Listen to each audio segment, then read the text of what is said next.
आज की क्लास में हम लोग संधारित्र के बारे में पढ़ेंगे, लेकिन उससे पहले हम लोग परावैद्युत सामर्थ्य और भंजक विभवांतर के बारे में जानने का प्रयास करेंगे।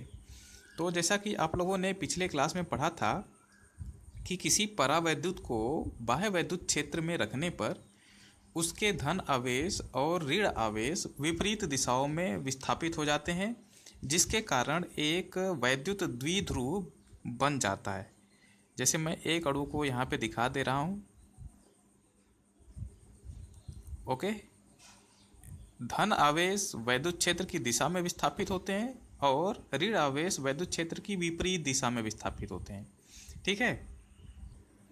तथा बाह्य वैद्युत क्षेत्र के कारण यह विस्थापन तब तक संभव है जब तक कि इन दोनों आवेशों पर लगने वाला बाह्य बल उन दोनों आवेशों के बीच लगने वाले आंतरिक बल के बराबर नहीं हो जाता है। जैसे कि ये अणु है, इसमें धन आवेश और ऋण आवेश अलग अलग बन गए, तो ऋण आवेश और धन आवेश एक दूसरे को कूलाम बल से आकर्षित कर रहे हैं, लेकिन ये बाह्य वैद्युत क्षेत्र इस आवेश पर, ऋण आवेश पर इधर की तरफ बल लगा रहा है और धन आवेश पर इधर की तरफ बल लगा रहा है। इसका मतलब है कि आंतरिक बल और बाह्य बल इस अवस्था में संतुलन की अवस्था में होते हैं।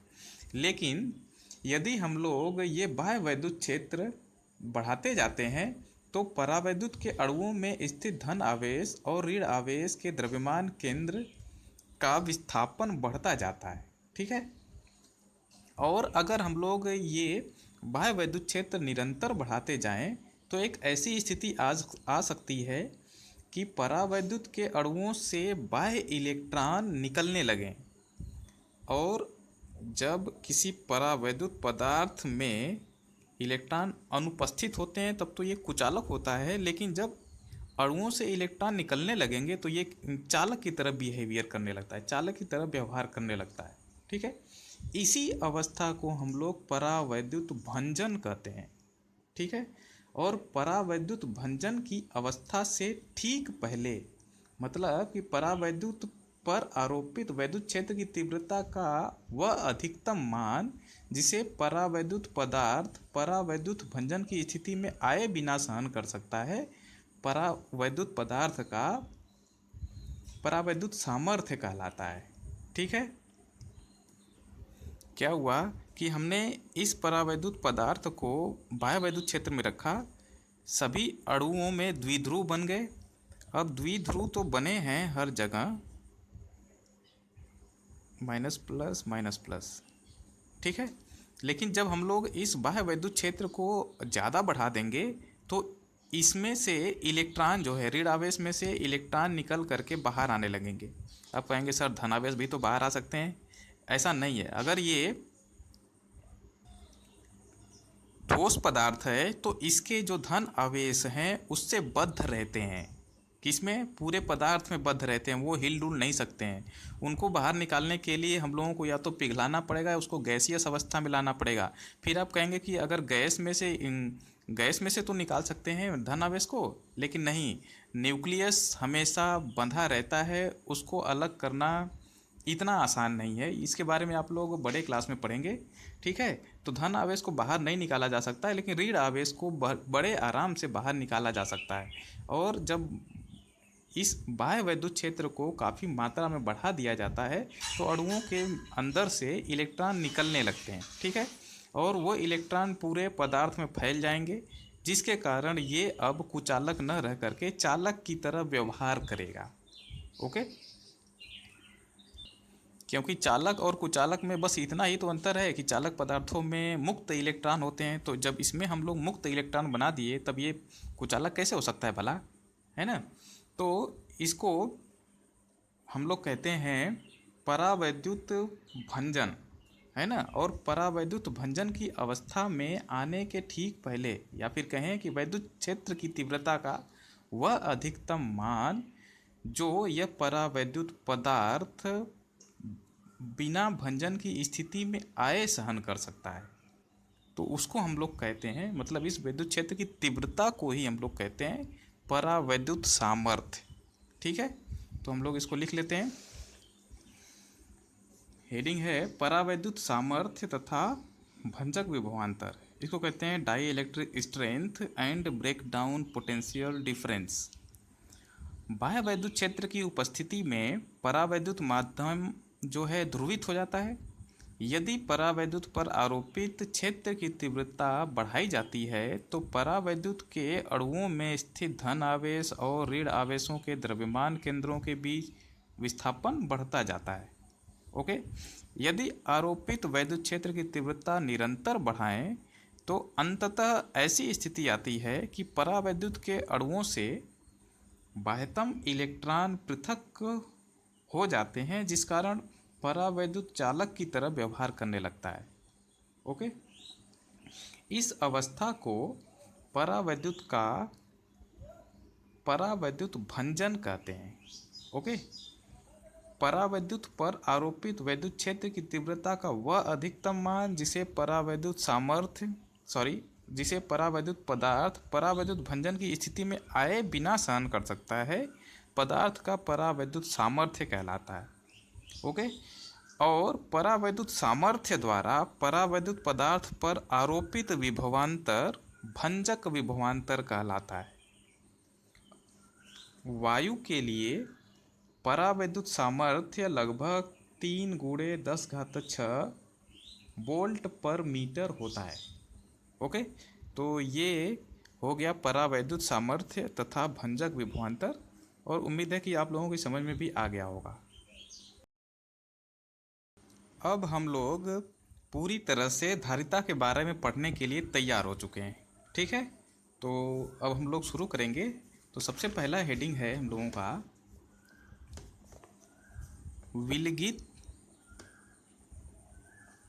विलगित गोलीय चालक की धारिता।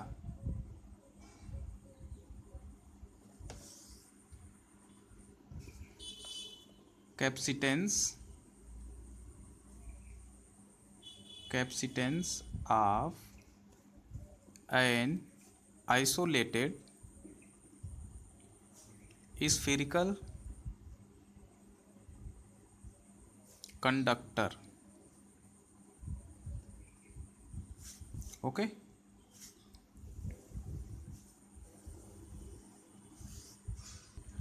हम लोग एक गोलीय चालक की धारिता निकालने जा रहे हैं। गोलीय चालक क्यों लिया? सुविधा के लिए, क्योंकि अब हम लोग किसी और आकृति का चालक लेंगे तो काफ़ी कठिनाई होगी। अभी आप लोगों को इसको हल करते करते आपको पता चल जाएगा कि हमने गोलीय चालक ही क्यों लिया है। ठीक है, ये सुविधा के लिए लिया गया है, इजी रखने के लिए कैलकुलेशन को। माना एक आर त्रिज्या के गोलीय चालक को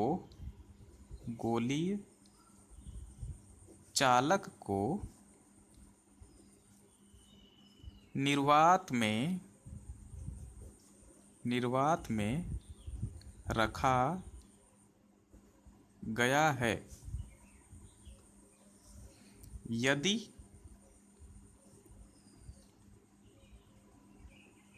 इस गोले पर Q आवेश दिया जाता है तो यह गोले के बाह्य पृष्ठ पर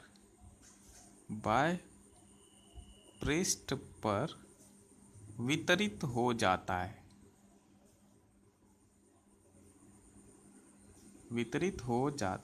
है। क्योंकि आप लोगों ने चालक के गुण में पढ़ा कि चालक के अभ्यंतर में कोई भी आवेश नहीं रह सकता है। क्यों? क्योंकि वो कूलम्ब रिपल्सन के कारण, प्रतिकर्षण के कारण वो पृष्ठ पर जाके रुकेगा। ठीक है, बाह्य पृष्ठ पर वितरित हो जाता है। तो क्या किए हम लोग कि एक गोलीय चालक लिए हैं। ओके, ये त्रिज्या इसकी R है इस पर हम लोग क्यू आवेश दिए हैं, क्यू मान लेते हैं ये धनात्मक है, ठीक है, धन आवेश दिए हुए हैं, तो क्या होगा कि ये पूरे पृष्ठ पर एक समान रूप से वितरित होगा। ये चालक के गुण में आप लोग पढ़ चुके हैं, इसीलिए आप लोगों को पढ़ाया भी गया है, ठीक। अब ये धन आवेश है तो इसके कारण विद्युत क्षेत्र बाहर की तरफ होगा और अंदर की तरफ विद्युत क्षेत्र 0 होगा। ये सारी बातें आप लोग पढ़ चुके हैं, ठीक है, ओके। और ये भी पढ़े हैं कि विद्युत क्षेत्र अंदर में शून्य होने के कारण विभव हर जगह समान होता है और वह विभव इस पृष्ठ पर जो विभव होगा वही केंद्र पर भी विभव होता है, ठीक है। अतः इस आवेश के कारण, इस आवेश के कारण गोले पर उत्पन्न विभव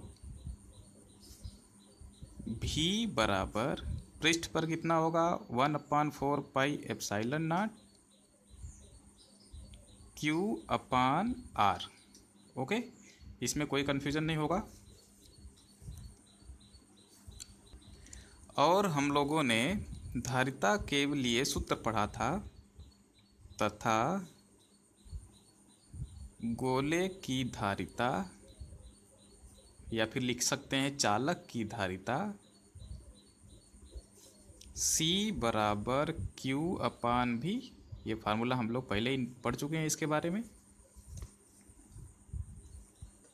अथवा C बराबर Q, V का मान हमको मिल गया है 1/4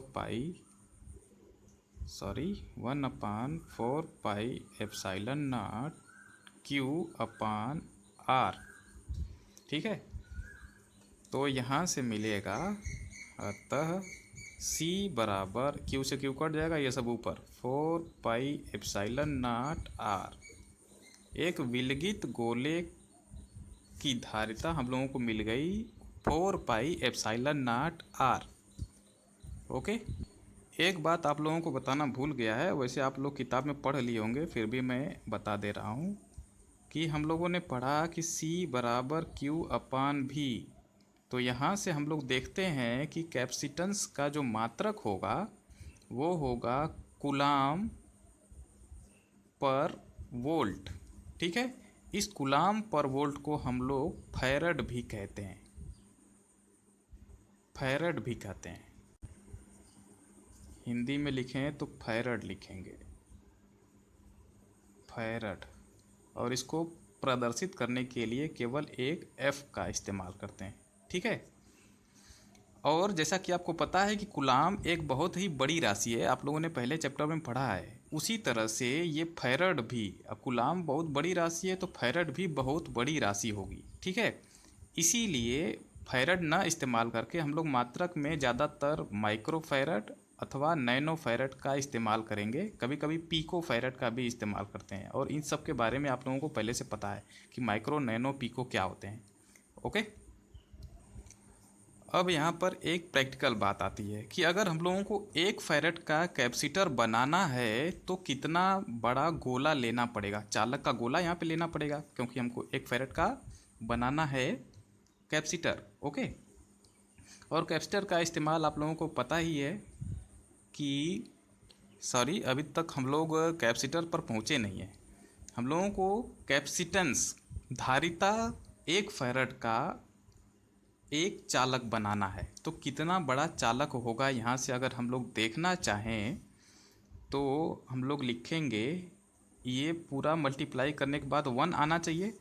तो अगर हम लोग देखें तो होगा ये 4 पाई इंटू एप्सिलॉन नॉट का वैल्यू होता है 8.85 इंटू 10⁻⁻12। और इसके लिए R का मान कितना रखें कि ये 1 हो जाए। चलिए इसको थोड़ा और आसान करते हैं।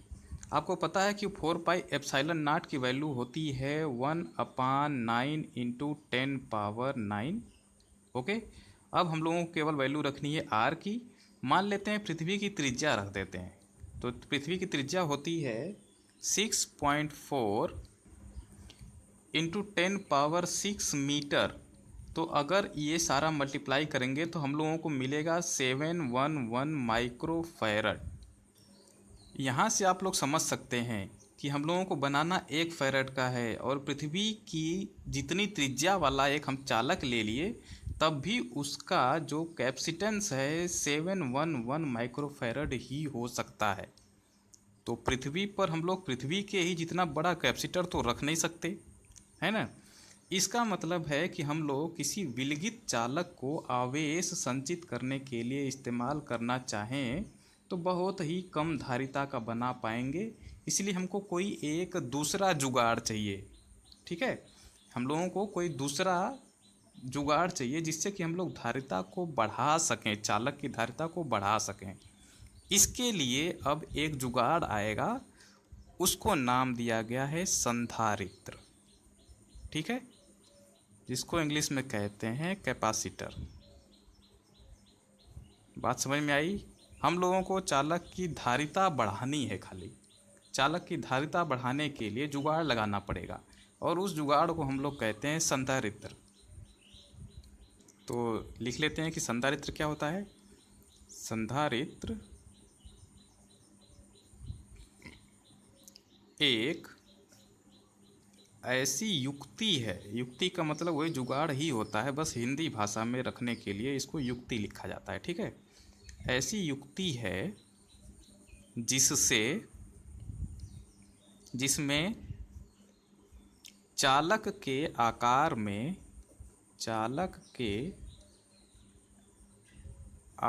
में परिवर्तन किए बिना उसकी धारिता बढ़ाई जा सकती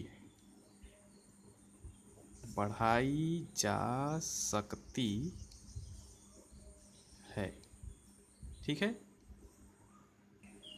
हम लोगों को क्या करना है, चालक का साइज एकदम छोटा रखना है लेकिन उसकी धारिता बढ़ानी है। अब ये बात आप लोगों को पूरी तरह से समझ में आ गई होगी। तो अब आगे बढ़ते हैं। संधारित्र को प्रदर्शित करने के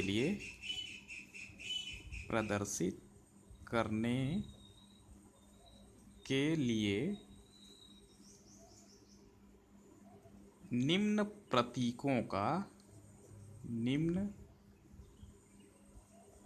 प्रतीकों का प्रयोग करते हैं। सबसे पहला प्रतीक है जो कि कुछ इस तरह का दिखता है, ठीक है। इसी को किसी बुक में आप लोगों को इस तरह का प्रतीक भी मिलेगा। तो दोनों एक ही है, दोनों में कुछ डिफरेंस नहीं है, ठीक है। ये क्या दर्शाता है, ये दोनों दर्शाते हैं नियत धारिता के संधारित्र के लिए। अगर नियत धारिता का संधारित्र है तो इस तरह के प्रतीक का इस्तेमाल कर सकते हैं, ठीक है। अब जैसे कि आप लोगों ने फ़ैन का रेगुलेटर देखा होगा, उसमें हम लोग बदल सकते हैं। क्या बदल सकते हैं, हम लोग प्रतिरोध को बदल सकते हैं। प्रतिरोध के बारे में आप लोग थोड़े क्लास के बाद आप लोग पढ़ेंगे, 1-2 क्लास के बाद, ठीक है। तो उस समय हम लोग देखेंगे कि क्या होता है।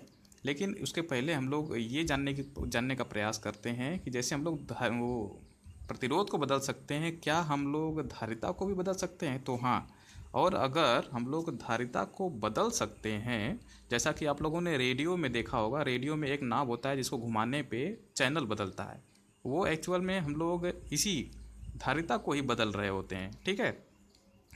तो अगर धारिता को बदला जा सकता है, किसी सर्किट में लगाए रहेंगे धारिता को, संधारित्र को, और उसकी धारिता को बदला जा सकता है, तो हम लोग इस तरह के सिंबल का इस्तेमाल करते हैं, ठीक है।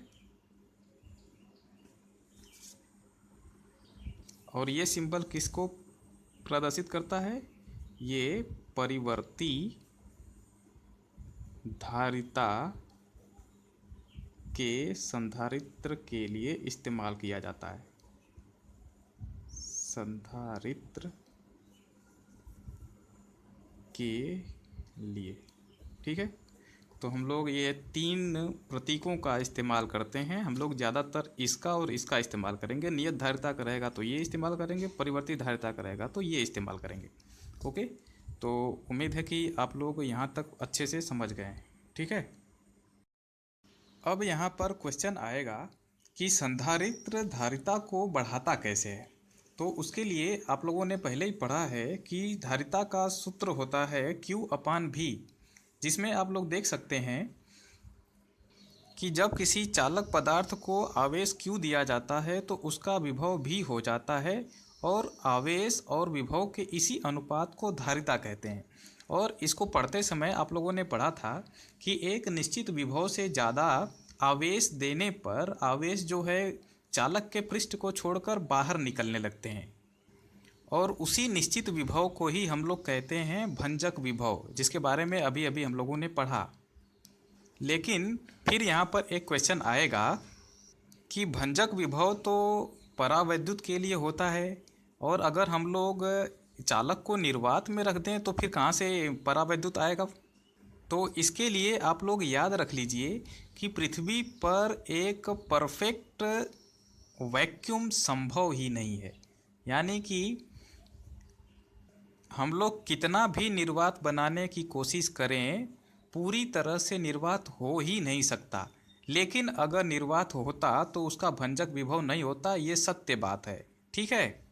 और आप लोगों की जानकारी के लिए बता दें कि अभी तक संभव भंजक विभव में अभी तक संभव निर्वात के लिए भंजक विभव का मान लगभग 10⁻7 वोल्ट है। और अगर परावैद्युत सामर्थ्य की बात करें निर्वात के, तो ये लगभग 10⁻7 वोल्ट पर मीटर के आसपास आती है। और निर्वात बढ़ने पे ये बढ़ता जाता है, ठीक है। ये निर्वात कितने के लिए है?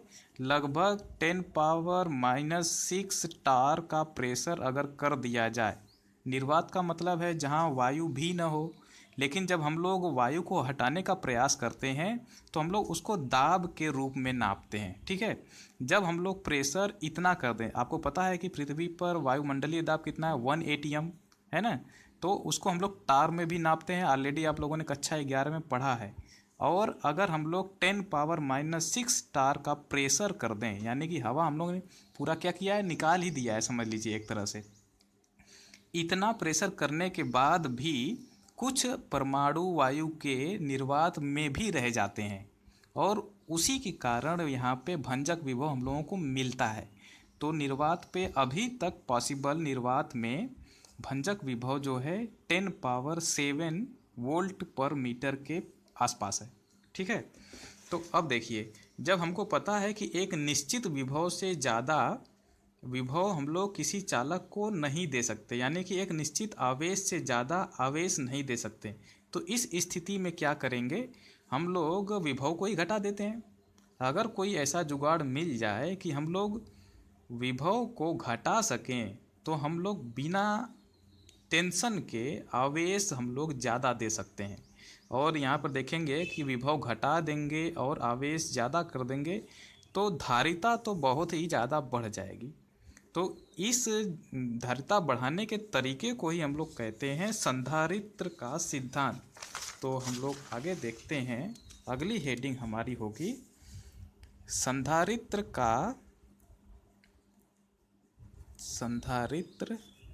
का सिद्धांत, प्रिंसिपल ऑफ कैपेसिटर। ओके, पहले थोड़ा सा समझ लेते हैं कि हम लोग विभव को घटाएंगे कैसे।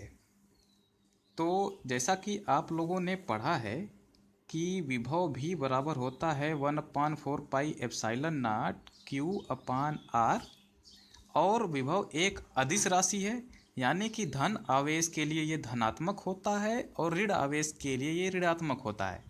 तो किसी भी चालक के लिए विभव तो निश्चित है, ठीक है। तो अगर हम लोगों ने उसको धन आवेश दिया, आवेश क्यू मान लीजिए दिया, और हम लोग क्या कर सकते हैं, एक निश्चित आवेश से ज़्यादा हम लोग आवेश दे नहीं सकते हैं, क्योंकि ये विभव बढ़ता जाएगा और भंजक विभव के पास पहुंचते ही आवेश बाहर निकलने लगेंगे। तो हम लोग इस विभव को ही कम करने का प्रयास करेंगे। तो क्या करेंगे, अगर कहीं से हमको ऋणात्मक आवेश मिल जाए, यहाँ पे प्लस क्यू है, यहाँ पे अगर कहीं से हमको Q1 आवेश निगेटिव वाला आ जाए, तो उसको अगर पास पास में रख देंगे तो यहाँ पे अध्यारोपण का सिद्धांत लागू हो जाएगा, और जो कुल विभव होगा वहाँ का वो हो जाएगा V, और इसके कारण जो विभव है -V1, यानी कि ये कुल विभव में से V1 घटा देगा, यानी कि विभव कम हो जाएगा। तो यही ट्रिक लगाना है हम लोगों को। तो इसके लिए क्या करेंगे कि मान लेते हैं अगर एक कोई चालक है, ठीक है, उस पर हम लोगों ने कोई धन आवेश दिया, तो इस पे एकत्रित हो जाएगा और इसका विभव भी बढ़ जाएगा। ठीक इसी के बगल में एक और दूसरा चालक ला के रख दें जो कि उदासीन है। हम लोगों ने इस चालक को दिया है आवेश, धनात्मक आवेश, और ये चालक जो है उदासीन है। तो ये चालक क्या करेगा, इस पर प्रेरित आवेश उत्पन्न करेगा। हम लोगों ने इसको धनात्मक आवेश दिया है तो पूरे पृष्ठ पर वितरित हो गया, लेकिन जैसे ही हम लोगों ने उसके बगल में एक और चालक लाया तो ये सारा का सारा आवेश एक तरफ चला आएगा और इस पर एक प्रेरित आवेश इधर की तरफ ऋणात्मक उत्पन्न हो जाएगा और इधर की तरफ धनात्मक उत्पन्न हो जाएगा। और इस प्रेरण के बारे में आप लोग चैप्टर 1 में बुक में पढ़ सकते हैं, ठीक है ना। लेकिन अब हम देखेंगे कि यहाँ पे जितने ऋण आवेश होंगे उतने ही धन आवेश भी होंगे। यहाँ पे तो प्रेरित आवेश उत्पन्न तो हुए हैं लेकिन समान मात्रा में, धनात्मक और ऋणात्मक भी। तो ये अभी भी नहीं घटाएगा कोई भी विभव। तो इसके लिए क्या करेंगे, इसको हम लोग भूमि से जोड़ देंगे, भूमिगत कर देंगे। इसी को हम लोग ग्राउंड कहते हैं। मतलब इस चालक के एक सिरे को ग्राउंडेड कर दिया और दूसरे सिरे पर अपने आप जो है ऋण आवेश उत्पन्न हो गए। तो ये ग्राउंड क्या करता है, मतलब भू संकर्पित करने पे क्या होता है कि ये धन आवेश है तो ये भूमि से ऋण आवेश अपने आप ले लेता है ना। एक बात और यहाँ पे ध्यान रख लीजिए कि हमारी पृथ्वी में चाहे हम लोग इनफाइनाइट आवेश डाल दें चाहे इनफाइनाइट आवेश निकाल लें, उसका पोटेंशियल हमेशा जीरो ही रहेगा। हम लोग मानते हैं कि पृथ्वी इतनी बड़ी है कि उसमें धन आवेश और ऋण आवेश इतने ज़्यादा हैं कि हम लोग उसमें कितने भी आवेश डाल दें या कितने भी आवेश निकाल लें वो आवेशित नहीं हो सकती है, ठीक है। तो यानी कि पृथ्वी का विभव हमेशा जीरो ही होता है और उसी को हम लोग ग्राउंड कहते हैं। वैसे हम लोग कृत्रिम ग्राउंड भी बनाते हैं जो कि आप लोग बड़े क्लास में जाएंगे तो पढ़ाया जाएगा। यानी कि पृथ्वी के लिए जो विभव है वो हमेशा शून्य होता है, माना जाता है, कन्वेंशन है, ठीक है। और क्योंकि पृथ्वी इतनी बड़ी है कि उसमें आवेशों की गिनती नहीं की जा सकती, इसलिए हम लोग इसको जीरो मानते हैं। ओके, तो जैसे ही हम लोग इसको भू संकर्पित करेंगे ये धन आवेश जो है ऋण आवेश लेकर के उदासीन हो जाएगा और यहाँ पे अब कोई आवेश बचेगा नहीं। तो क्या होगा, ये धन आवेश रहा, इधर की तरफ पहले से ऋण आवेश है। ओके, तो ये धन आवेश की उपस्थिति में हमारे पास ऋण आवेश भी आ गया और इस पूरे निकाय का जो विद्युत विभव है वो घट जाएगा। और जैसे ही विभव घटेगा हम लोग बड़े आराम से इस चालक की धारिता समझेंगे कि बढ़ गई। क्यों? क्योंकि विभव घट गया। अब हम लोग उसको ज़्यादा आवेश दे सकते हैं और बिना किसी अच्छाई के, कि बिना किसी हानि के, आवेश की कोई हानि होगी ही नहीं। और इसी चालकों के निकाय को ही हम लोग कहते हैं संधारित्र। सिंपल सी बात, ठीक है। तो हम लोग अब लिख लेते हैं संधारित्र का सिद्धांत क्या है। यदि किसी आवेशित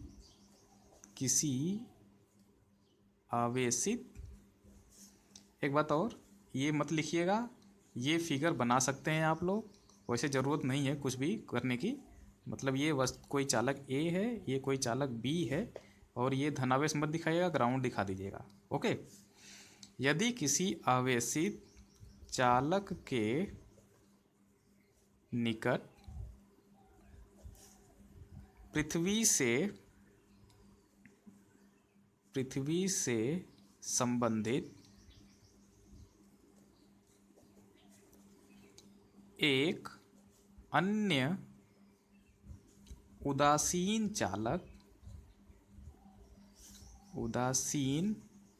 चालक रख दें तो वह पहले चालक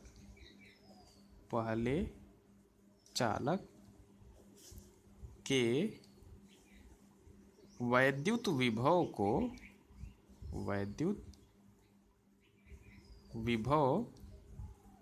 को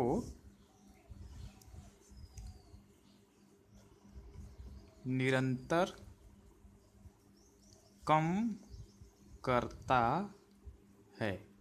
यहाँ पे लिखा गया कि निरंतर कम करता है।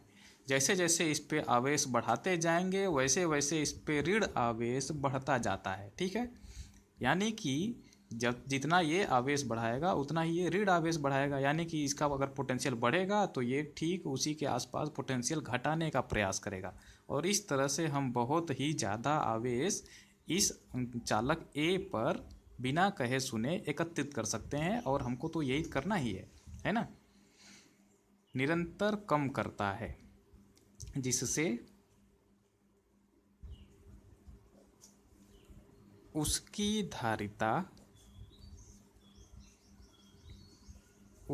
धारिता में वृद्धि हो जाती है, अर्थात उस पर पहले से ज़्यादा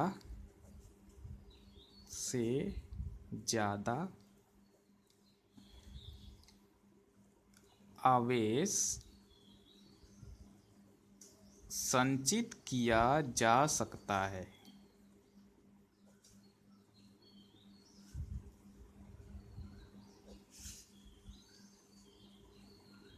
और यही संधारित्र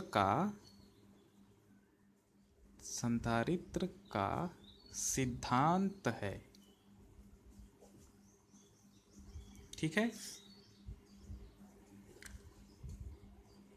दो चालकों के इस प्रकार से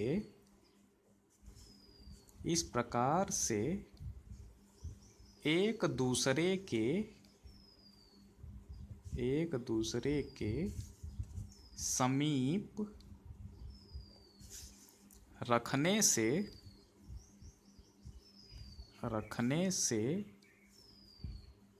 बने निकाय को ही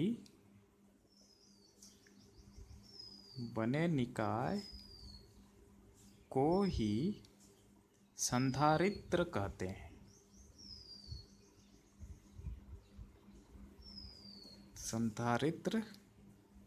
कहते हैं। ठीक है, तो यहाँ पे हम लोगों ने कोई गोलाकार का चालक नहीं लिया है, ये कोई भी आकृति का चालक है। अब हम लोग आगे देखेंगे कि अलग अलग आकृति के संधारित्र कैसे हम लोग बनाते हैं।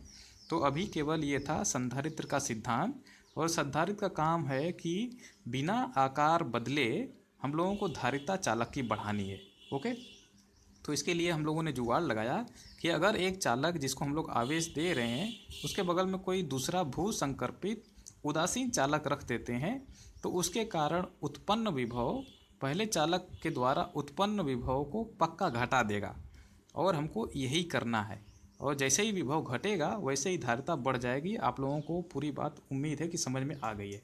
ठीक है, तो आज के क्लास में बस इतना ही। अगले क्लास में हम लोग अलग अलग टाइप के संधारित्रों का अध्ययन करेंगे। तब तक के लिए आप लोग इसको अच्छे से पढ़ लीजिएगा और समझ लीजिएगा। ओके।